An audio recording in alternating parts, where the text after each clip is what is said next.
Okay, well, thank you very much. Good morning, good afternoon, and good evening. Salamat pagi, salamat patang, salamat malam. Ito po, si Nico Fabian. Once again, dito po sa programa natin, Nick Talk, The Real Talk with Nico. And today is Sunday, February 23 na po tayo, no? Kumusta kayo? How are you? And welcome to my program once again. And of course, especially to my fellow Filipinos, countrymen dito po sa Malaysia, particularly dito po sa Sabah is Malaysia, and very specific dito po sa Kota Kinabalu City. At the same time, I would like to also dedicate this February 23rd episode to all overseas Filipino workers kung nasaan man po kayo sa iba-ibang nation, and also our Filipino migrants, no? Wherever you are, and also to our senior citizens po. And likewise to yun mga kababayan ko po dyan sa Pilipinas. I know you are very busy nowadays since February 11 po, no? Yun nag-umpisa na ang campaign period para sa senatorial aspirants, no? For the midterm election dyan sa Pilipinas is scheduled on May 12. May 12 po this year. So, tuloy natin po ang programa natin, and before going any further, I would like to apologize, 1,000 apology to all our friends, mga followers ko po dito sa Nick Talk, The Real Talk with Nico, dahil po kahapon, I was not able to be with you. So, or I did manage to do a blogging dahil po medyo busy tayo po, no? Yesterday. I was trying to find time to come up with a blogging yesterday, but unfortunately dahil po sa mga commitments natin, hindi lang po as a journalist dito po sa #1 paper in Daily Express or in Sabah, we very known as the Daily Express, the independent newspaper, the first independent newspaper dito po sa Sabah, of which I am working. And dahil po din sa graduation ng anak ko si Shane, no? Yesterday ang St. Francis Secondary School carried out their convocation for the batch 2024 po in the Sabah International Convention Center. Ito, Sabah International Convention Center po is the #1 international convention center sa Asia ngayon po, and it is located dito po sa Kota Kinabalu. Busy tayo from preparation of my daughter, si Shane. 7 o'clock, I brought her to the venue, and we stayed there for late in the afternoon na po, no? Ang convention. And it was graced by no other than the Deputy Chief Minister of Sabah, si Dato Sri Dr. Jeffrey Kitingan. Congratulations to Shane Fabian and all the graduating students, high school graduating students ng St. Francis Convent dito po sa Kota Kinabalu. Congratulations to all of you. Congratulations to the faculty members, teachers and faculty members of St. Francis Convent Secondary School here in Kota Kinabalu. Okay, let's start with our program. May mga video clips tayo dito. I have prepared some video clips for you or to share with you today. And this is more on the updates regarding the political activities there in the Philippines or dyan po sa Pilipinas. And yes, intended po for our Filipino communities dito sa Sabah, so that they will be able to know what is the latest updates regarding, or the updates regarding the political activities dyan sa Pilipinas. Okay, to start with, let me touch on the mga campaign sorties ng both major political parties dyan po sa Pilipinas, and that is the team of incumbent President Ferdinand Bongbong Marcos, which they call Alyansa ng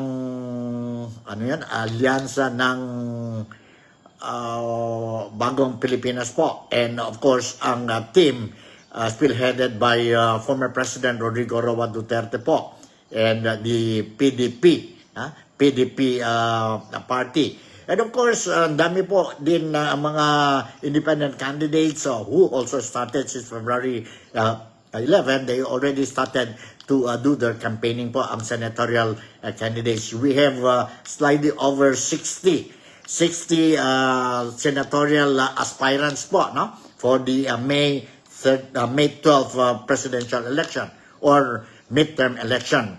And at the same time, ang campaign period they started last February 11 and it will go on for 90 days. And for the other local positions, ang mga aspirants, they are going to start their campaign period, official campaign period, that will be next month. If I'm not mistaken, siguro mga March 28 yun yata po. For 45 days, they will also be doing their campaign sorties. So, nauna ang Senate aspirants, ang official campaign period nila, and followed by, after 1 month, followed by the local positions po, no? Mga kandidato for local positions. That will be March 28, if I'm not mistaken. And yeah, we are, or I'm going to share with you more on this mga activities, information regarding and campaign dyan sa Pilipinas as we move towards May 12 po. Once again, good morning to all of you. Okay, last night, I was a little bit, I slept a little bit late dahil po, I was watching ang, hindi naman rally yun po, no? Organized by Maisug, dyan po sa Cebu, particularly dyan sa Mandaue City, no? Yun ang grupo ni aspirant Vic Rodriguez po, no? Maisug, no? Maisug, and it is very known to the Filipinos now ang pang name Maisug po. And of course, this is sabihin natin, they are the group, no, that are supporting the candidacy of all the candidates of former President Roa Duterte or si Digong, as well as they are supporting din po ang political maneuvering or political ambitions or ang responsibilities of our Vice President, incumbent Vice President, si Vice President VP or VP Inday Sara Duterte, which she is now facing a impeachment complaint, no? A complaint. And let's see what's the latest developments. In the meantime, bago sa lahat po, I just want to greet shoutout muna tayo. Greet good morning, salamat pagi, salamat patang, and salamat malam to our friend, si Melvin Alviar po, dyan sa Sandakan. Kamusta po? How are you? Apa macam Melvin? Okay ba? Si Melvin Alviar, who is watching, si Melvin, saan ba si Melvin, ha? Is it dito sa Sipita? Sipita ba si Melvin? Melvin Alviar? Yeah, good morning to you, Melvin. And sabi nga ni Melvin, salamat na pagi, Sir Nico. Salamat pagi, Sir Nico. Salamat pagi, sama-sama. Sama-sama, Melvin Alviar. Thank you for watching. Okay, I was touching on the rally dyan sa Maisog rally dyan sa Mandaue City last night, and ang daming tao po, no? Ang daming tao. I was in fact, it is expected. It is already expected every time mag-appear si Digong, si Digong sa publiko, ang dami po tao, will go and listen to his message. And they want to take selfies, pictures, and want to hear and see ang personally ang former president ng Pilipinas, si Roa Rodrigo Duterte. Ang dami po, no? And I have some sabihin natin video clips dito po. I'm going to show to you, including ang a portion of his speech. Now, one thing good I noticed, I noticed good ba yan? I noticed na ganun pa rin si Digong, no? Since we heard him how many decades ago, hanggang nagiging presidente siya po, ang style niya of delivering his speech or communicating with his audience, with the public, communicating to the public, yon mga style niya is down to earth po, his topics. And at the same time, he blended it with some jokes. May humor po, no? Which the Filipinos, the masses really appreciate that. Really appreciate that po, no? But some individuals, some groups also, they disagree with the manner how Digong deliver his message to the Filipinos, especially ang mga jokes niya. Some they took it seriously, and to the extent that they filed cases, complaint against Digong. But anyway, I think that the complaints filed by police colonel, Colonel Nicolas Torre, I don't think so it will materialize or it will bear fruit. Bear fruit po, no? Kasi klaro-klaro mga jokes niya. But anyway, sige lang po. I will show you now ang video clip ni a portion of the gathering last night dyan po sa Mandaue City, wherein ang daming tao talaga po attended ang gathering. Duterte came in very late, siguro almost 10 o'clock or slightly over 10 o'clock po. And the event started as early as 6 something po, no? And people gathered there as early as in the morning, afternoon, hanggang sa evening po. Yet, despite of the long wait, no? Despite of the long wait, dumating si Digong, ang spirit ng mga audience is very high. It was very high pa rin po, no? Especially when he came up to the stage and started delivering his speech. Masayang-masaya talaga po, no? Masayang-masaya talaga. So let's listen to this, a portion of the speech of Digong, dyan sa Mandaue City last night po. Ako din po,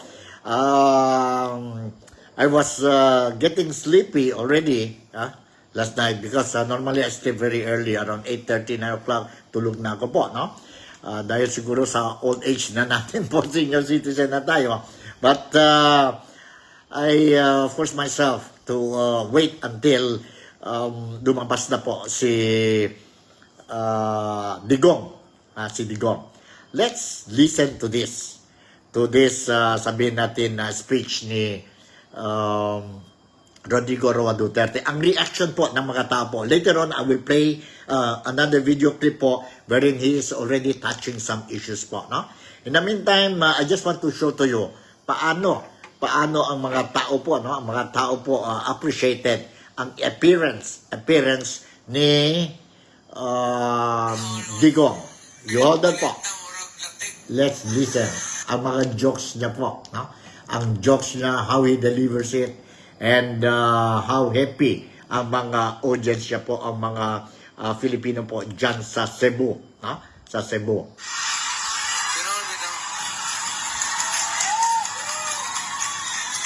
Ayaw yun po pagtuo ang akong utok pareha ni Agto. Ang utok nako karon muraog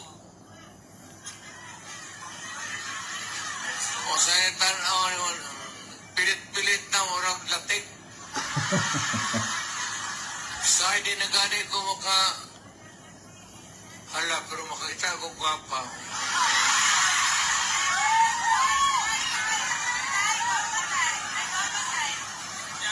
Pero pagkahuman diya sa balay, maglakat ng akong mata, kaya retired na ko eh. Dako po ng akong retirement kay dukay ko kuskuyer, no? Pero muna, maglakat lang ko sa mga tukog mga SM, pero tintit man ang akong sakyanan. Di na ko, tanaw lang ko na mahihap. Tanaw ko sa mga babae nga di na gyud nako mahikap. Ano ba yun?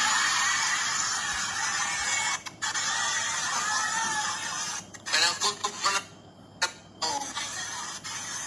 mura. Pero kung tinawan ko, nailain ilang na ako, pero kay ang akong kinabuhi para rin yun sa mga gwapa.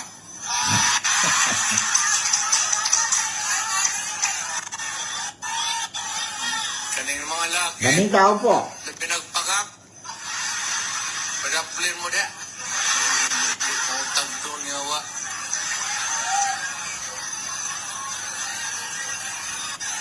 Bitaw, nabayato. Nibiyahay yung kukar. Gituyo ko na kay gusto kong ila-ila ninyo.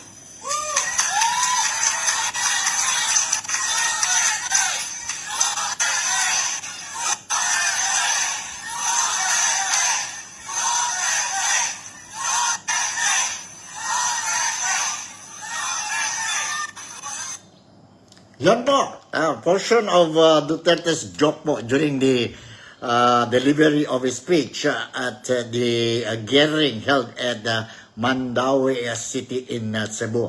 Nagising na po ang mga Bisaya po, no? Ang daming tao, no? Jokingly aside, ang daming tao po. I was watching during the entire program. And I also saw ang senatorial candidates ng grupo ni PDP, PDP laban po, no? Dumating si aspirant Congressman Dante Marcoleta. Nandoon din si Attorney Jimmy Bondoc. Nandyan po ang anak ni Marcoleta, si Paul Marcoleta, no? And ang dami po ang mga mayor nila. Ang mga mayor nila dyan sa Cebu. Dumating din po and show support to the candidates of PDP po, no? And of course, as what I mentioned earlier, ang daming tao po, no? Ang daming tao. And nandito po another clip of Digong, wherein he is touching on serious issues po. Kagaya yon presyo ng bigas po, mahal ang presyo ng bigas. Ang peace and order or security issues po, no? Ang buhay ng mga Filipino. Earlier he was joking na ganito, matanda na siya, and yun lang po sa mga magandang babae daw po ang ano niya. And anyway, on the more serious issue, nandito po si former President Rodrigo Roa Duterte. He delivered his speech last night po sa Cebu. Hold on, nandito po. I'll try to give you a full screen po para at least you can really concentrate, focus ang mga salita, ang mensahe ni Digong. Ni Digong. Hold on, sandali. Okay. Okay, let's listen to this. Hold on, 20 pesos daw. Hold on. I'll give you a full screen. I'll try to make it a full screen. And let's see. Sandali. Adjust muna tayo, Adjust muna tayo. Full screen tayo para at least you will be able to hear it properly. Nandito po si former President Rodrigo Roa Duterte. Duterte, yon ang sigaw ng mga tao kagabi. Kita ta. Ikadwa. Kaning utang hindi. Ang pagkaon. Bugas. Ang iyang giingon ni ato nga 20 pesos daw ang kilo. May isaad sa buang. Karon wala na. Unya walay solusyon nga naa makita nato. Munay problema.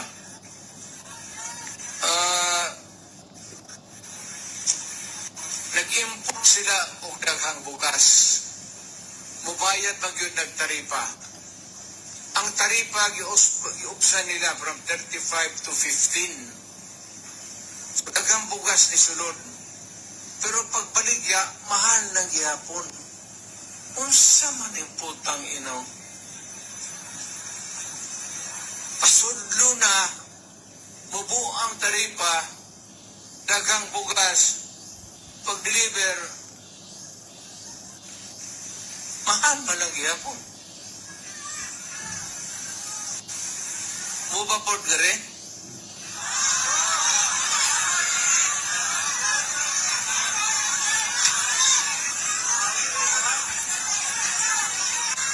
pasabot.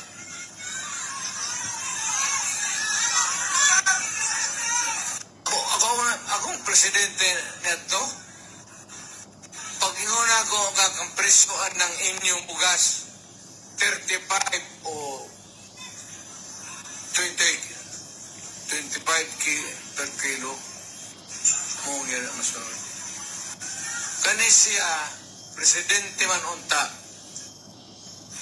dili maka mando. Waton ang problema, magitan man yung mulay gay, una pa siya mo desider. Pagkahinay, ingnan to yung president yun.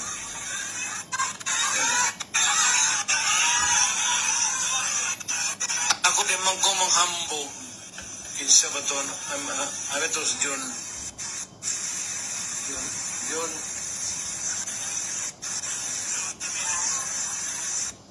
ito akong gitawag na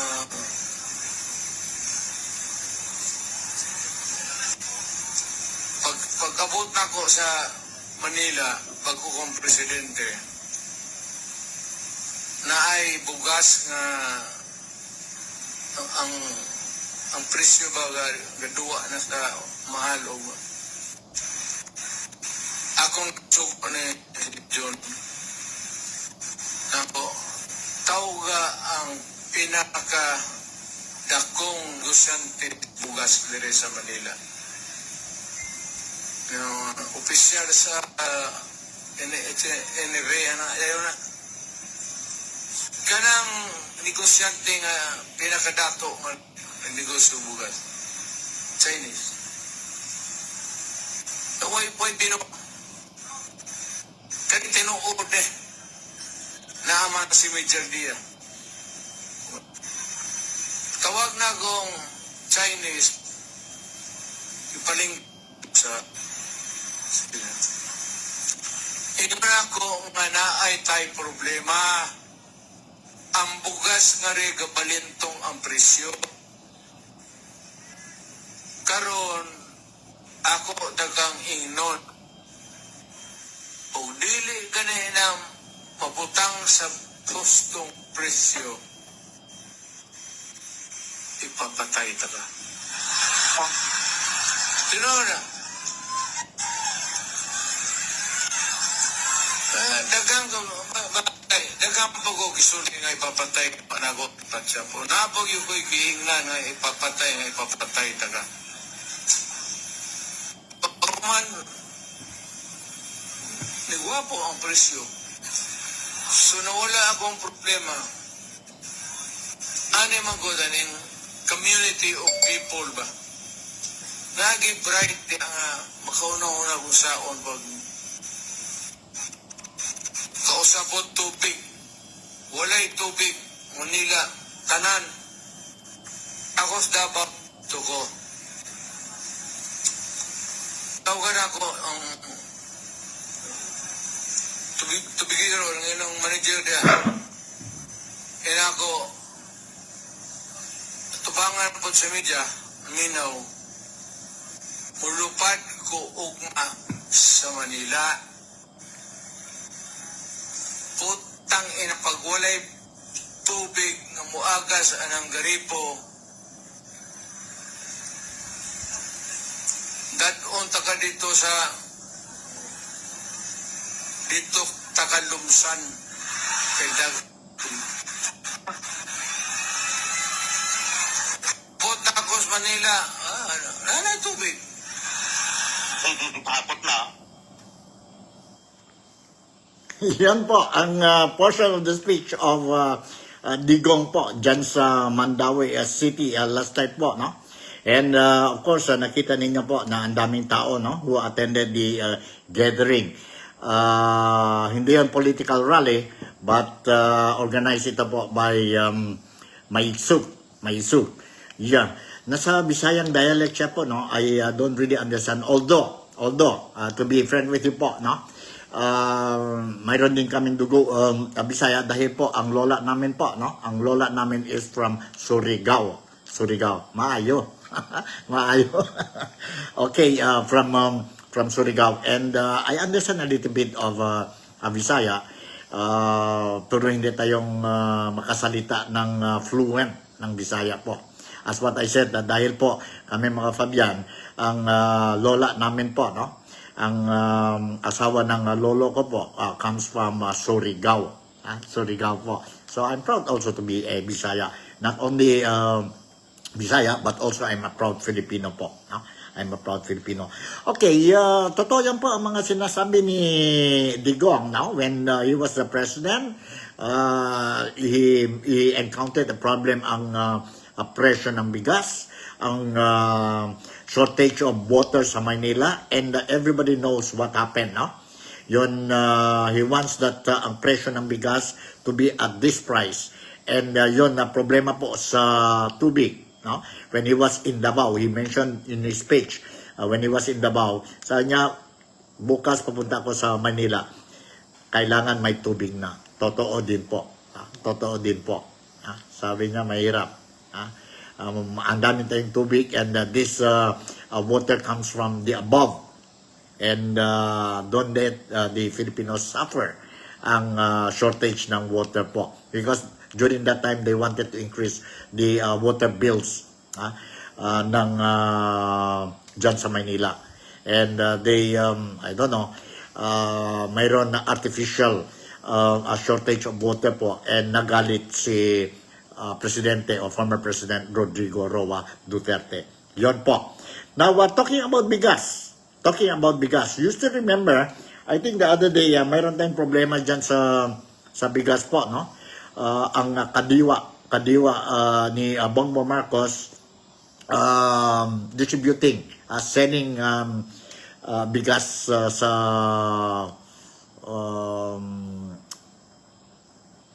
certain groups, no? Hindi naman lahat, no?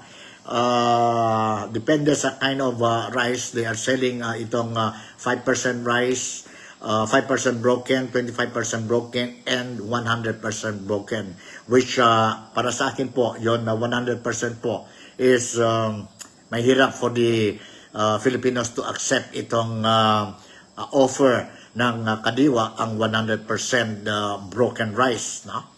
So, ang problema dyan po, naging issue na naman kasi bulok daw ang rice. Some of the rice offered sa kadiwa dyan sa Maynila, na notice sila, bulok, no? Bulok. And let's listen to this report. Tungkol sa rice po. Tungkol sa rice. Let's listen to this. This happened this week, no? And let's listen to this report. Sandali. Sandali, ha?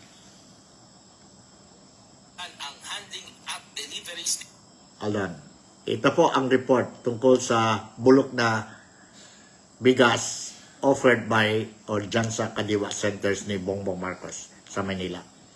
Patuloy na inaalam ng Department of Agriculture kung bakit nahaluan ng bukbok ang itinitindang bigas sa isang Kadiwa outlet sa Murphy, Quezon City. Hinala ng DA, posibleng napasama o binubukbok ang bigas sa bodega ng Food Terminal Incorporated at iimbestigahan ang handling at deliveries nito. Gayunman, sinabi ni DA Assistant Secretary Joycel Panlilio sa programang ASPN, ano sa palagay nyo? Na isolated case lamang ang nangyari at wala namang iba pang ulat sila na natanggap na mayroong bukbok ang bigas mula sa iba pang Kadiwa stores. Ang nangyayari po kasi may mga deliveries po kasi kami from STI ng mga bigas. Ito po yung aming distribution channel through STI. So hindi na, tinignan na po namin iyon. Yun nga po, isolated case. Pero kung paano po nakarating yung may bukbok na bigas ay sa ngayon po hindi ko po masasabi kung kasama po ba talaga iyon sa na-deliver or maaari pong doon na po nagkabukbok. Yung mga posibilidad po iyon.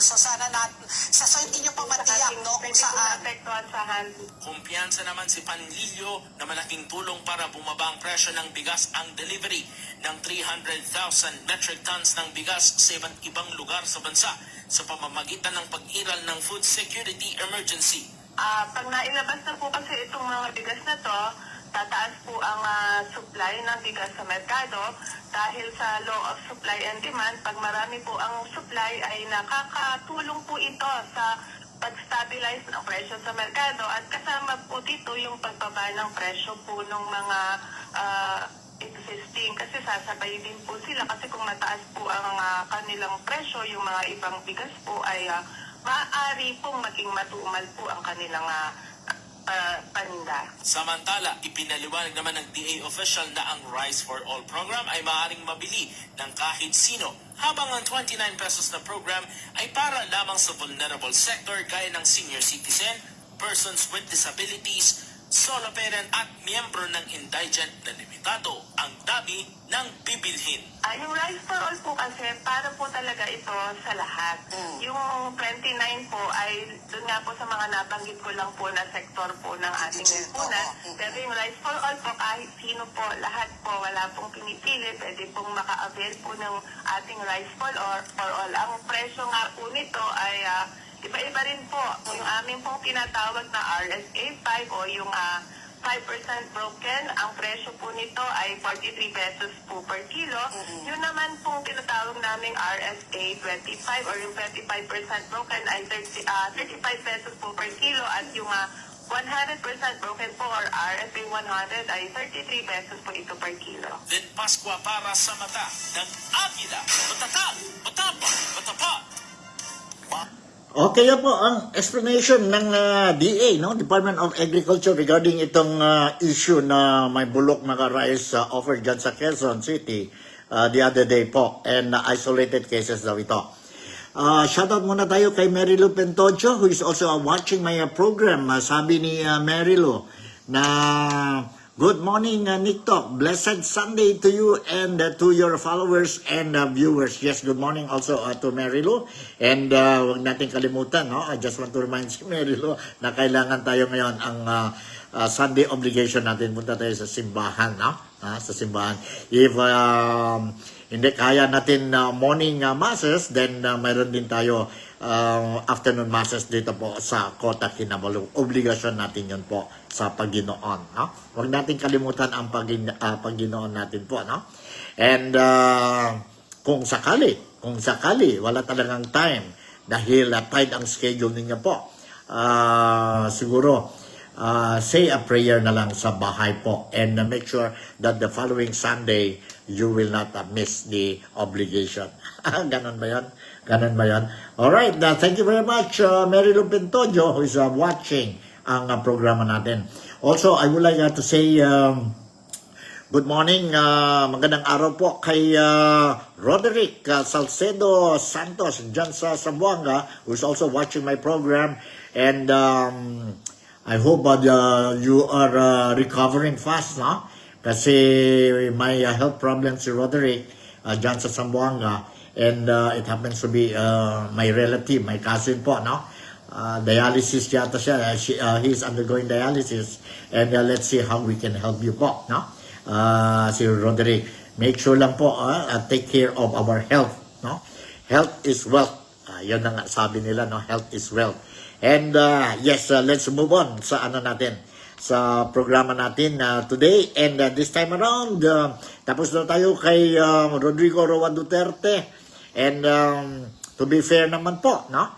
Let's see the week that was of incumbent President ng Pilipinas, si Ferdinand Bongbong Marcos. Anong ginawa ni Bongbong Marcos this week or last week? The week that was, Monday hanggang Saturday po. I will share with you itong weekly report ng mainstream media po dyan sa Maynila and for you to be able to know anong mga activities ni President Bongbong Marcos Jr.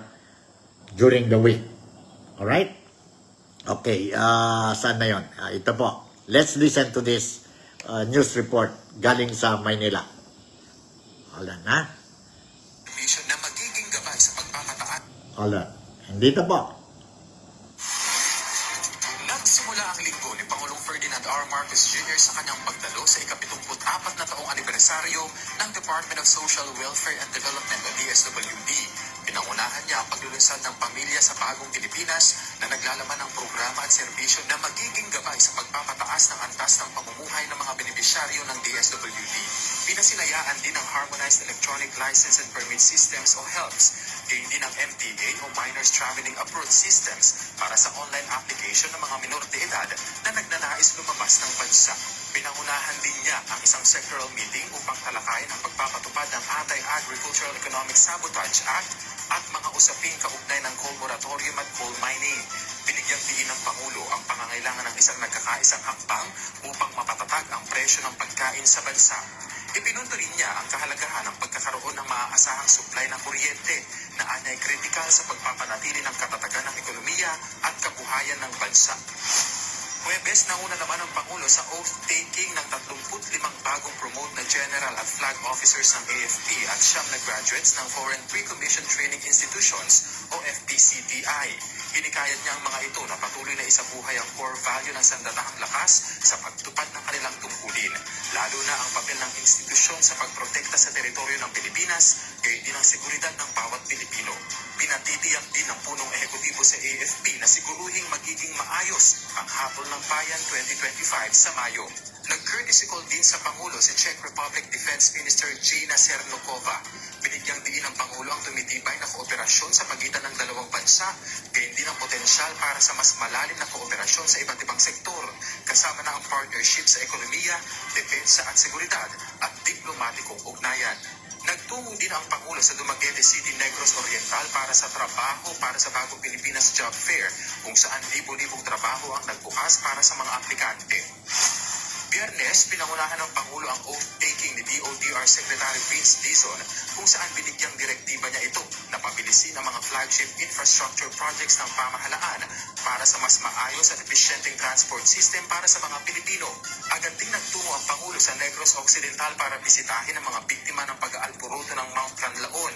Nagpaabot din siya ng tulong sa mga ito kung saan nakatanggap ang nasa mahigit 1,000 individual ng 5,000 piso at family food packs. Pinangunahan din niya ang situation briefing kasama ang ilang ahensya ng gobyerno para malaman ang lagay ng Mount Canlaon. Dito nagbigay direktiba ang Pangulo sa local chief executives ng Negros Occidental, lalo na ang agarang pagtugon sa mga pangangailangan ng mga residente roon. Hindi rin nawala sa schedule ng Pangulo ngayong linggo ang pangunguna sa campaign rally ng Alyansa para sa Bagong Pilipinas na ginanap sa Cuneta Astrodome sa Pasay, sa Dumaguete City, Negros Oriental at sa Victoria City, Negros Occidental. Ibinida ng Pangulo ang magandang record ng mga kabilang sa alyansa na makatutulong anya sa administrasyon para mas maitulak ang mga programa na mapapakinabangan ng bawat Pilipino. Kenneth Pasyente, para sa Pambansang TV, sa Bagong Pilipinas. Okay, nakita natin po, no? Narinig natin na busy-busy din ang presidente natin dyan sa Pilipinas, si Bongbong Marcos Jr., no? Hindi lang sa politiko, but also he's attending mga iba-ibang bagay dyan sa Pilipinas, no? Dyan sa Pilipinas. The report mentioned about the campaign dyan po sa Negros Occidental, and the other lugar po, no? And yes, I noticed, do you still remember ang issue na jokingly, sabi ni Digong about killing 15 senators po, no? Killing 15 senators. It was a joke. Clearly, it was a joke. And many, even the senators were saying na it was a joke. And uncalled for daw yun ang complaint filed by Police Colonel Nicolas Torre regarding itong statement or joke ni Digong about killing itong sabihin natin killing of killing of 15 senators. But anyway, sige lang po, I will share with you itong video clip ni Bongbong Marcos wherein he was delivering his speech. But before giving you this thing, I just want to share with you ang personal opinion ko po regarding ang issue ng 15 senators, the joke, and ang reaction din po ni Bongbong Marcos dyan po sa campaign sorties o rally niya po just recently. Now, saludo din ako kay Bongbong Marcos when he said that when he started his speech, no? Saan ba yun? Sa Negros Occidental ba yun? Na he started his speech by saying he's looking at the 12 senatorial aspirants ng partido ng alyansa kung buhay pa ba, no? Kung buhay pa. He cracked a joke. So, ibig sabihin yun po, for me, ibig sabihin yun po, na he also accepted ang joke ni Digong, yung killing 15 senators. Because he also joked na sabi na, nakita ko, I'm looking at kung buhay pa ba ang mga kandidato ko po. So he was making a joke. So it was a joke. No? It was really a joke. No? Walang malice intent dyan po. No? I don't know how ito si police colonel took it po or who advised him po. No? To the extent that he went and filed complaint against the joke of Digong. Anyway, let's listen to this ang speech ni Bongbong Marcos. Saan ba yun? Speech ni Bongbong Marcos, saan yun? 4:35. Tingnan natin 4:35. Nandito po ang speech ni Bongbong Marcos. 4:35. Report ni Bongbong Marcos, no? Report ni Bongbong Marcos sa Negros Occidental, and it was reported by the local media. Let's listen to this po. Let's listen to this, and mag full screen daw tayo. Pero bago nito, Karen, ay ilang issue. Hold on, mag full screen tayo dito. Ba ang Pangulo sa campaign rally ngayon? Karen, mag-aalas 7 ng gabi nang matapos ang campaign rally o ika-6 na campaign rally ng Alyansa para sa Bagong Pilipinas dito sa Negros Occidental. At gaya ng mga naunang event ay kasama rin dito si Pangulong Ferdinand Marcos Jr. Pero bago nito, Karen, ay ilang issue ang muling sinagot ng mga manok ng administrasyon, gaya na lamang ang kanilang kakayahang manalo sa halalan. Ano ang sigaw? 12! 12! 12!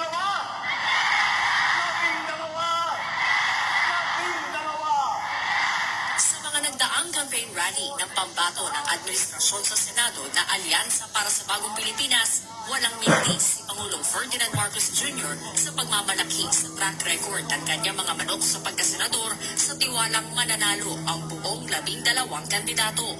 Pero ang ilang miyembro ng Alyansa Senatorial Slate aminadong hindi dapat makampante, lalo na sa mga lugar na hindi tinuturing na baluarte.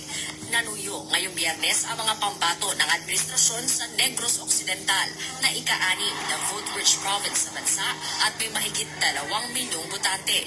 Hindi nanalo rito si Pangulong Marcos noong halalan 2022 pero panalo siya sa kabisera nito na lungsod ng Bacolod. That's out of arrogance and konting psychological warfare. Pandemoralize sa kalaban lang yun. Huwag kayo maniwalang kami mismo naniniwala magto-12-0. Mag-try kami lahat na talagang bawat isa sa amin magkaroon ng extra effort. We have to accept the fact that there is also a strong candidate in the other side. This effort lang yung kailangan namin gawin. Double kayod. Mahirap mag-predict, but what we're doing is that we're doing our best. And the President is helping us. And our colleagues, our party mates from the 5 political groups. Negros Occidental is NPC country. And our marching orders are to support the entire slate. Ilang issue rin na malapit sa mga Negrense ang sinagot ng mga manok ng administrasyon, gaya ng pagsuporta sa sugar industry na pangunahing produkto sa probinsya. Number one, as I mentioned before, we need to really strengthen the Sugar Regulatory Authority. Pangalawa, ilagay natin ang sarili natin sa farmers. No? Anong kailangan natin? Puhunan. Magkaroon din tayo ng konsepto ng Sugar Competitive Enhancement Fund, pareho ng RCEP. Lahat po ng taripa, pag nag-i-import tayo, pag close season, ay mapunta po sa mga maliliit na rice producers. Ang kinakailangan, yung proper disbursement ng funding and yung efficient use and implementation of the law. Let us put into writing that it will be a policy that no importation will be done during the milling season. Naglatag din ang ilan sa kanila ng suwestyon kaugnay ng jeepney modernization program. Kung hindi man kayang isubsidize ng gobyerno, siguro find a way na meron silang access sa mga loan para makapag-loan sila para makabili ng mga bagong sasakyan.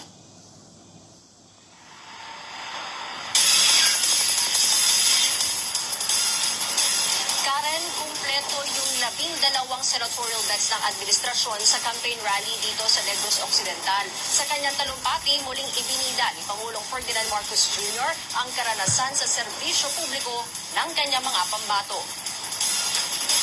Naririnig ko po, yung ating mga katunggali ay siguro ninenervyos po sila. Kasi kung ako man, kung tatakbo ako senador at wala ako dito sa grupong ito at titignan ko sila, naku, nenervyusin din po ako. Sasabihin ko, pahirap na laban ito. Masyadong magagaling itong katapat ko. Masyadong sanay. Masyadong marunong at masyadong nagmamahal sa Pilipinas. Karen, sa susunod na linggo, manunuyo naman ang mga pambato ng administrasyon sa San Jose del Monte, Bulacan. At buena mano naman nila sa Marso ang Camarines Sur. Karen. Maraming salamat. Okay, yun po ang news report regarding ang rally ng Alyansa dyan po sa Negros Occidental. Alright? Narinig natin po ang mga kandidato nila, no? And kayo nang bahala po, no? Whether to support or not support, kayo nang bahala. That's your right, no? Ang importante dyan po is vote according to your conscience. Everybody, all of us is saying, I love the Philippines. God bless the Philippines. Ganun yan po. Okay, now, talking about Marcos, lumabas na naman itong issue about drug test ni Bongbong Marcos. No? Ni Bongbong Marcos. Let's listen.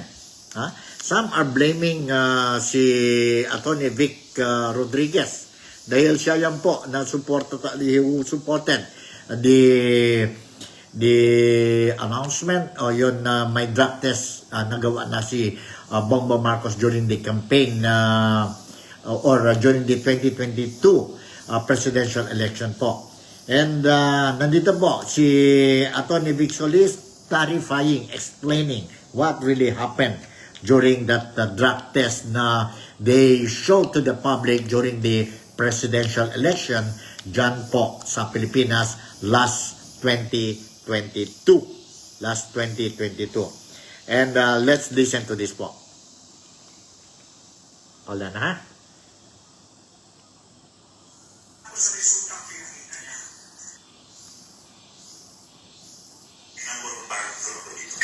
I have to admit, I have defended him many times regarding this issue. At ako rin ang nagpakita ng kanyang negative drug test way back November of 2021. Ako nagdala sa PIDEA, ako nagdala sa NBI, ako nagdala sa PNP, sa tanggapan ng Chief of PNP. Ako yun. Naniniwala ako sa resultang pinakita niya. At hindi rin naman, birhen, ang aking pagdinig sa mga kwentuhang ganyan. But to be fair to him, I've said this many times, hindi ko siya nakitang gumamit. Hindi. Patuloy kong naririnig ang kwento kahit kayo, hanggang ngayon. At ako nasisisi din. Dahil baka daw nagpresenta ako ng peking resulta ng kanyang drug test. Ako daw ay bahagi ng program. Ako daw ay alam ko na hindi totoo yung pinakita ko pa. Kaya nga ang aking stand at panawagan dyan, once and for all, para matapos na yan at makumbinsi din ako na totoo yung aking ipinakita, why don't he undertake an open, fair, transparent, and credible air follicle test? Dahil yung panawagan na yan, all sectors, ang dami na at kung ano-ano na rin ang pangungutya, pang-insulto at kung ano-ano aligasyon at akusasyon na binibigay sa kanya.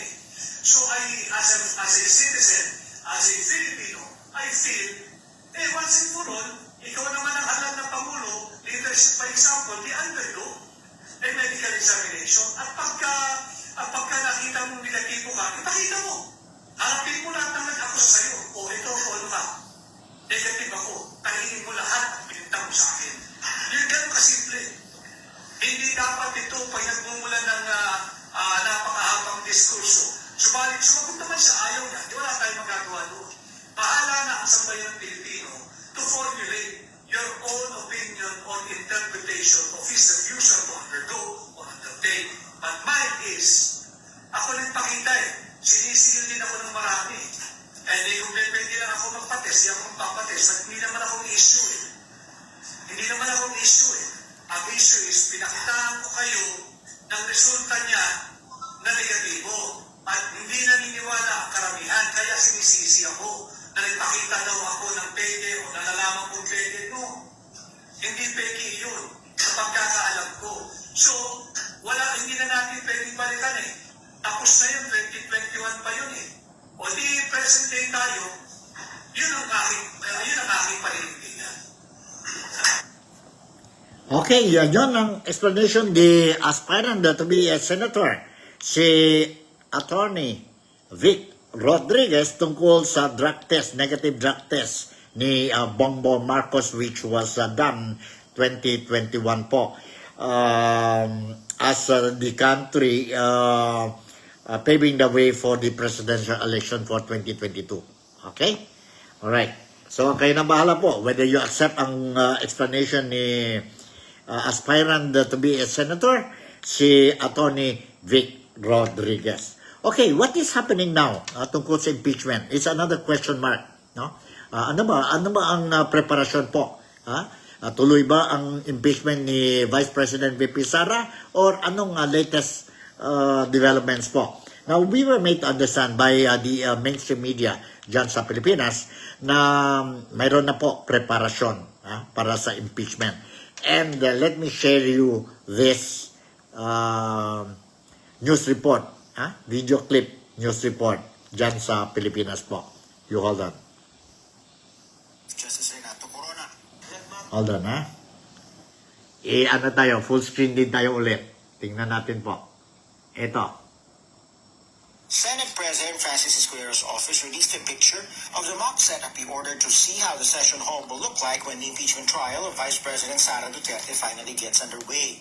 They will also spruce up the witness box used in the impeachment trial of Chief Justice Renato Corona. Nag-mock up lang para tingnan kung may kailangan pang gawin at pagguhin. Kailangan baguhin yung mga linya ng mic kasi yung location ng mga mic ay iba kumpara sa plenaryo, kumpara sa isang impeachment court. They're also preparing a budget which so far won't go over ₱1 million to be spent on IDs, senators' robes, and other needs.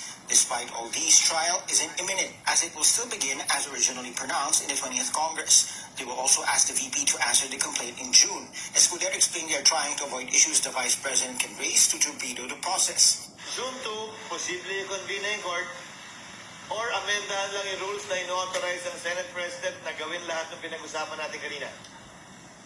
Pag nag-convene yung impeachment court, susumpa na muna yung mga senador sa 19th Congress. All 23 of us. Tapos, pag yung trial, magsimula na talaga sa 20th Congress, para sa akin, ang susumpa na lamang ay yung mga bagong senador. The Supreme Court order for the Senate to respond to the petition filed to mandate the trial to start now has been referred to the Office of the Solicitor General. Escudero welcomes the petition so the court can resolve sticky issues before trial begins. The Senate chief also says the senators will have to decide if it will follow the ruling of the Supreme Court in case it stops the impeachment.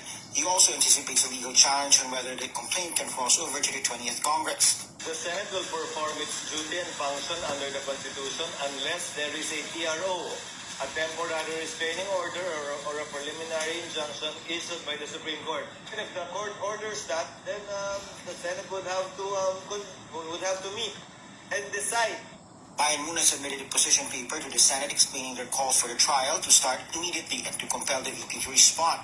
The Senate leader says the matter has been referred to the appropriate committee, but he calls efforts to expedite the proceedings unfair, noting that the House of Representatives took its time to dispose of the impeachment complaints.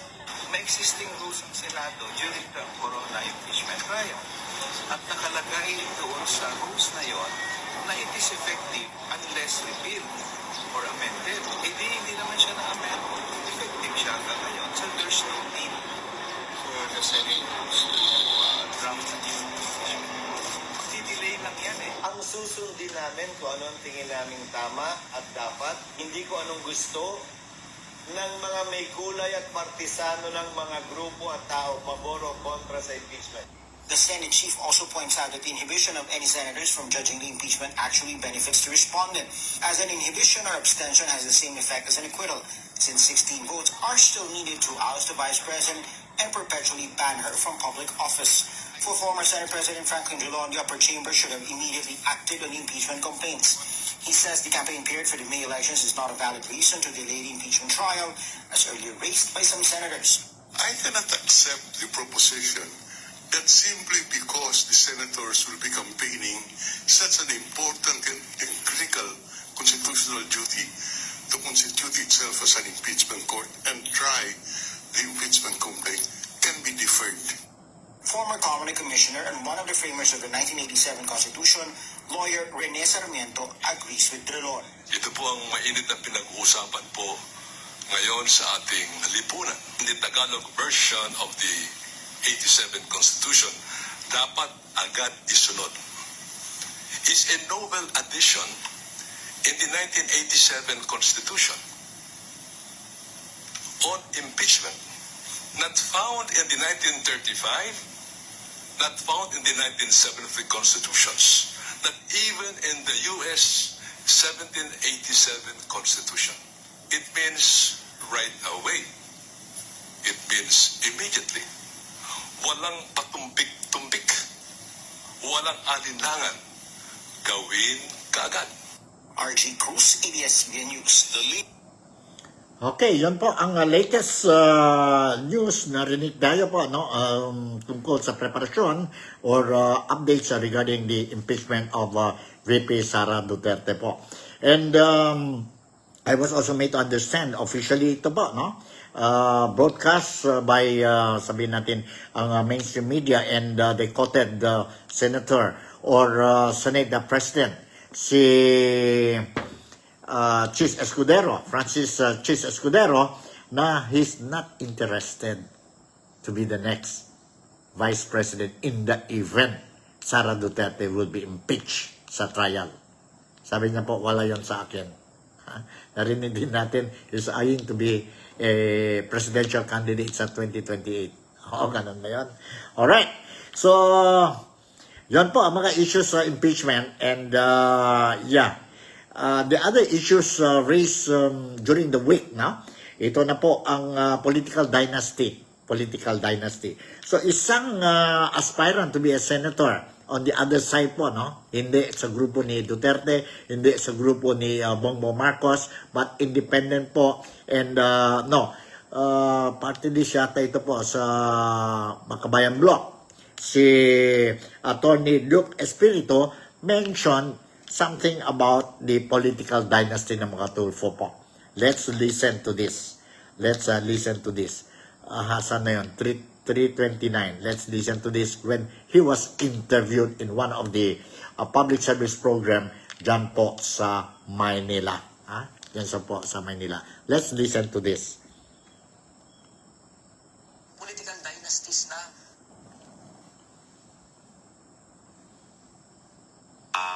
Dito meron tayong posibilidad na magkaroon tayong 4 na grupong magkakapatid na senador, at sa una-unahang pagkakataon baka 3 magkakapatid na senador. Anong nararamdaman mo? Anong naiisip mo dun sa posibilidad na ito? Alam mo, Ron, it already puts it at another level. Ito mga political dynasties.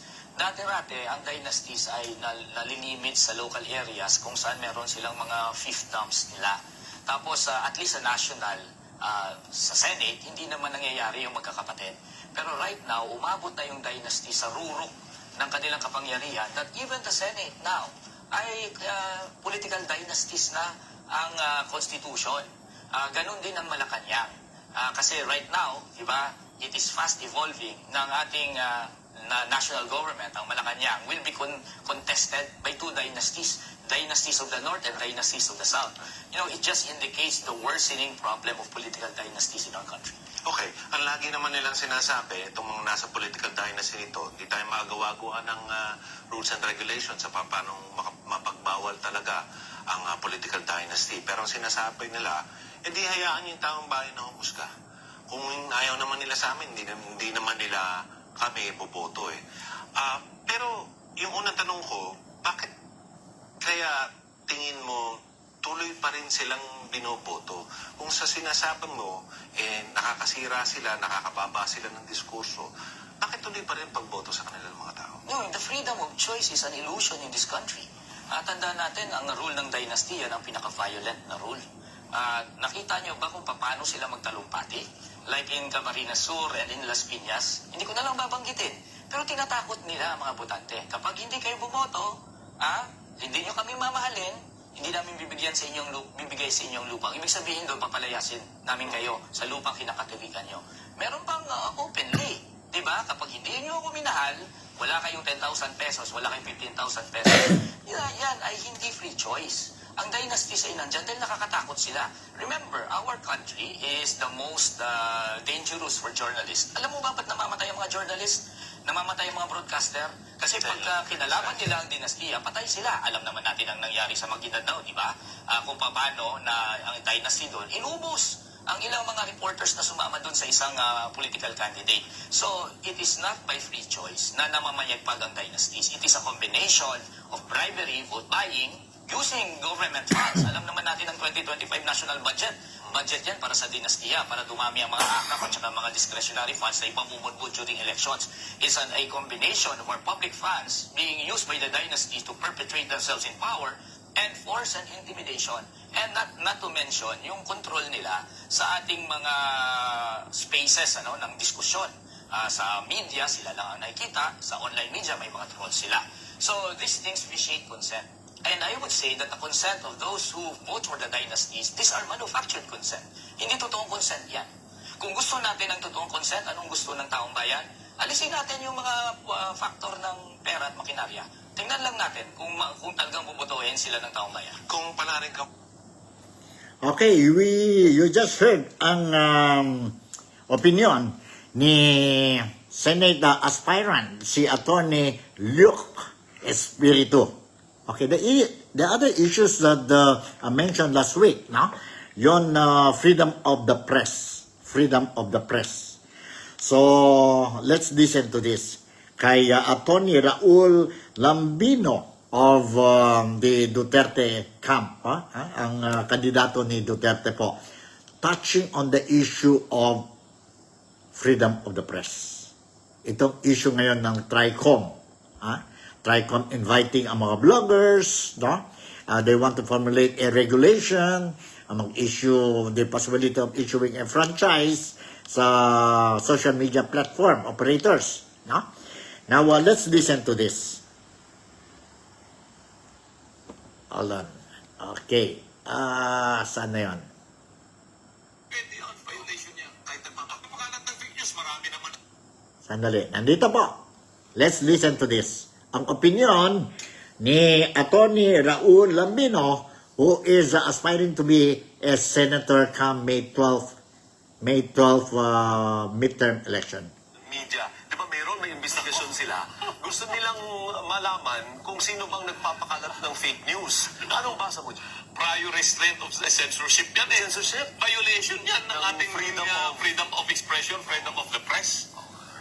Hindi pa pwede yung ganon na ang kanilang in the guise of coming out with a law. What kind of law are you going to pass in order to curtail what? The freedom of expression, freedom of speech? So inevitably, pag nagpasa ka ng batas, it's going to curtail your and my freedom. Exactly.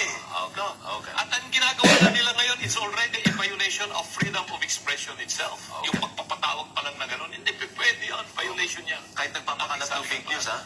Ay, yung nagpapakalat ng fake news, marami naman na tayong mga existing laws dyan na cyber libel o kay libel or whatever. Adi kasuhan mo. Pwede mo kasuhan. Papaimbestigan mo yan sa PNP at sa NBI. Meron silang mga cybercrime expert dyan. Alam po nilang madidetect nila kung sino yung mga nagpapakalat ng fake news. Ngayon naman po, Attorney Lambino. Okay, yun po. Regarding itong mga vloggers, they've been blamed for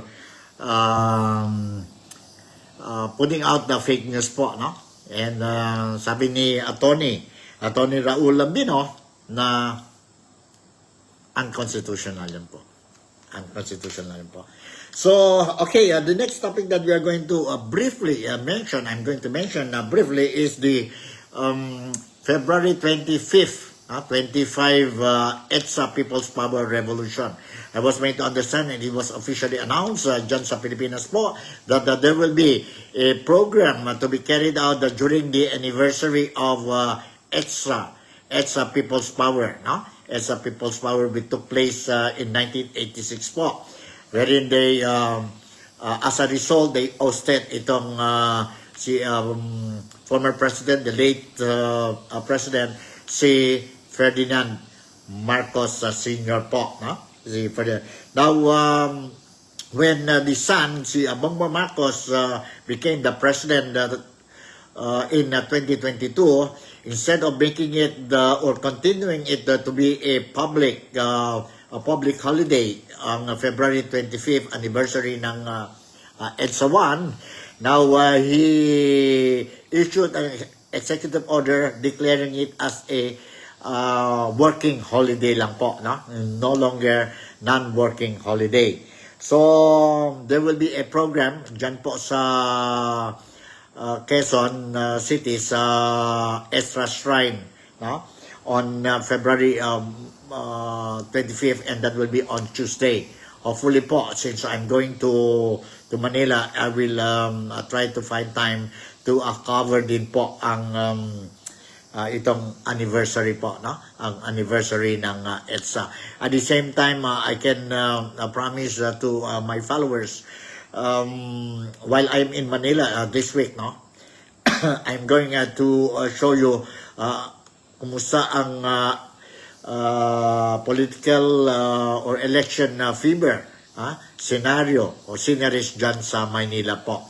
I will show to you ang mga, kung mayroon namang mga political campaign materials dyan sa mga different streets sa Maynila. And kung may mga rally, big rallies po, if my time ako po, I will go and attend and share with you whatever I can share during this mga rallies po, no? Rallies po. I was made to understand sa Bulacan yata po ang grupo ni Bongbong Marcos will be going this week. And going to Bulacan, Bulacan del Monte ba yun? Medyo kung traffic jam, medyo mahirap yun po, no? Medyo mahirap tayo maabot doon. We will see. We will see. I would not promise, but I can only promise that maybe I can share with you some video clips na lang po, no? In the event, I won't be able to personally go and attend itong mga campaign sorties ng mga politician natin po dyan sa Maynila. No? Dyan sa Maynila. So siguro hanggang dito na lang po ang programa natin. And I hope masking paano I managed to give you ang mga importanteng notisya po, no? Especially mga Filipinos dito sa Malaysia, dito sa Sabah East Malaysia, particularly dito po sa Kota Kinabalu City, and of course dyan po who are monitoring my program sa iba-ibang nasyon, ang mga overseas Filipino workers natin, mga Filipino migrants natin, at saka ang mga kababayan ko po dyan sa Pilipinas, no? Mga Filipinos dyan sa Pilipinas. So with this, I would like to say thank you very much once again for making me a part of your day today. Malaysia, Sabah, the Philippines, God bless us all. I love you and see you tomorrow. Bye.